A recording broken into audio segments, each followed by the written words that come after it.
Halo teman-teman, selamat datang di Value Stock.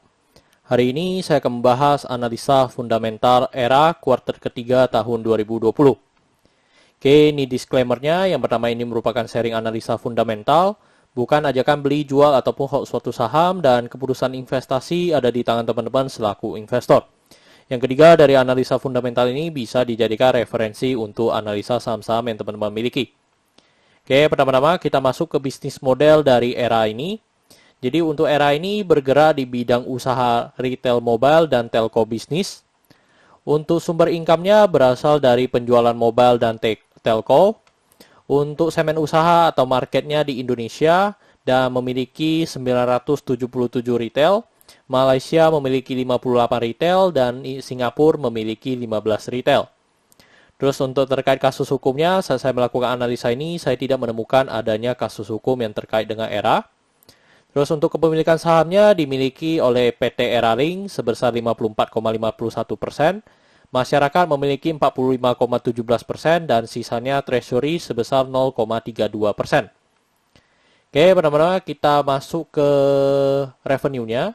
Jadi teman-teman bisa lihat dari 2014 sampai dengan 2019 ini untuk pendapatannya cukup konsisten mengalami kenaikan dan di 2019 mengalami penurunan sedikit. Dan di 2020 ini kalau kita bandingkan kuartal dengan kuartal, di 2020 kuartal 3 dengan 2019 kuartal 3 mengalami penurunan sebesar 1,7%.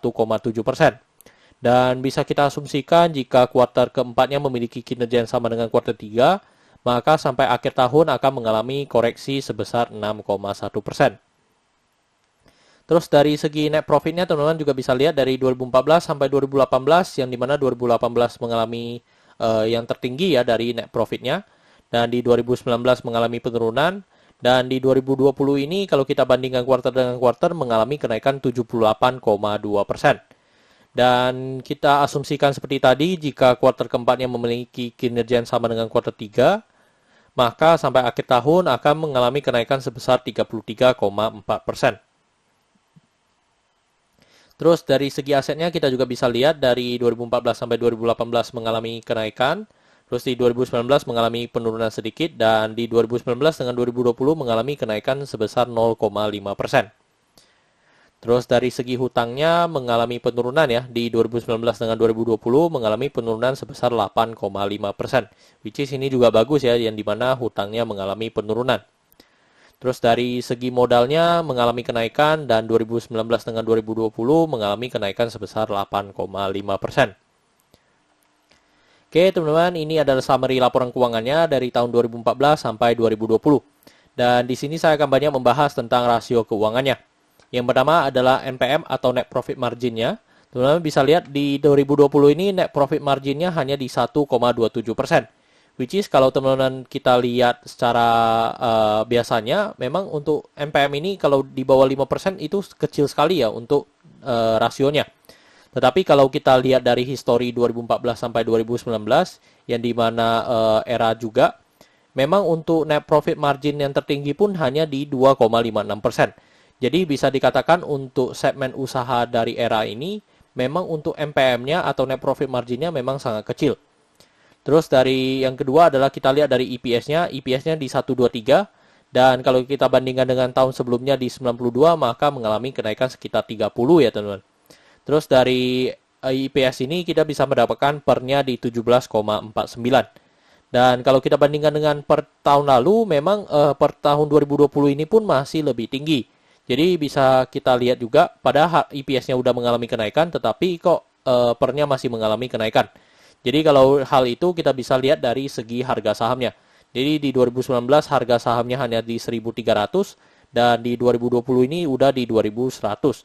Jadi teman-teman mengalami kenaikan harga yang lumayan menyebabkan pernya juga mengalami kenaikan. Terus dari berikutnya kita lihat dari book value-nya. Book value-nya di 1.688. Dan kalau kita bandingkan dengan harga sekarang di 2150, maka kita bisa mendapatkan PBV-nya di 1,27 kali. Jadi ini kalau kita bandingkan juga dari PBV-nya dibandingkan dengan tahun-tahun sebelumnya, untuk PBV ini memang bisa dikatakan cukup mahal ya teman-teman.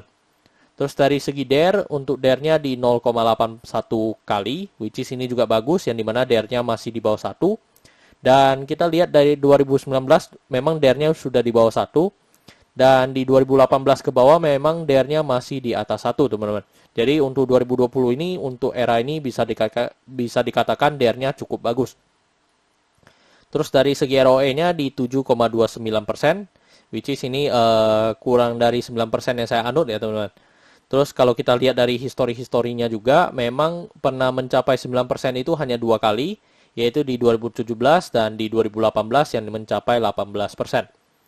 Terus dari segi ROA-nya di 4,1%. Oke teman-teman, saat video ini dibuat untuk harga ERA ini di harga 2150. Dan dari analisa fundamental saya bisa mendapatkan nilai intrinsik dari ERA ini sekitar 2300. Jadi untuk ERA ini masih memiliki margin of safety sebesar 7%. Oke teman-teman, ini adalah kesimpulannya. Yang pertama adalah dari produk dan jasa. Untuk produk dan jasa saya berikan status oke karena saya melihat perusahaan ini mampu bertahan 5-10 tahun ke depan. Untuk GCG saya berikan status oke karena tidak adanya kasus hukum dan memiliki pemegang saham mayoritas. Untuk revenue saya berikan status oke walaupun mengalami penurunan sedikit, tetapi menurut saya penurunannya masih sangat wajar, yang dimana mereka adalah sektor retail, tetapi dan di masa pandemi seperti sekarang, tetapi mereka revenue-nya pun hanya mengalami penurunan tidak mencapai 20%. Jadi which is ini sangat bagus ya teman-teman. Terus dari net profit-nya saya berikan status oke, kan padahal di masa pandemi, tetapi mereka masih mencetak net profit yang lebih baik dibandingkan dengan tahun sebelumnya. Untuk aset saya berikan status oke karena mengalami kenaikan dan walaupun kenaikannya sedikit. Untuk liability saya berikan status oke karena DER-nya di bawah 1. Untuk book value, saya berikan status no karena harga jual sekarang di atas harga book value-nya. Untuk secara sektor, sebenarnya tidak ada hal yang perlu kita concern, jadi jika liability-nya oke, saya berikan status oke pada sektornya. Untuk ROE, saya berikan status no karena tidak 9% atau 2 kali bunga deposito yang saya anut. Untuk margin of safety, saya berikan status oke karena masih positif. Untuk dividen, saya berikan status oke karena selama 5 tahun terakhir untuk era ini masih sangat royal membagikan dividennya kepada investor. Oke teman-teman, jadi kesimpulannya adalah 9 dibanding 11. Dan pertanyaannya adalah apakah saya akan membeli saham era ini? Teman-teman, secara analisa ini saya rasa untuk era ini cukup bagus ya teman-teman. Tetapi untuk secara margin of safety-nya menurut saya kekecilan. Jadi itu alasan saya untuk tidak masuk ke perusahaan era ini. Oke teman-teman, saya rasa cukup sekian untuk video kali ini. Jangan lupa untuk like dan subscribe. Jangan lupa juga untuk follow saya di Instagram saya di royken13.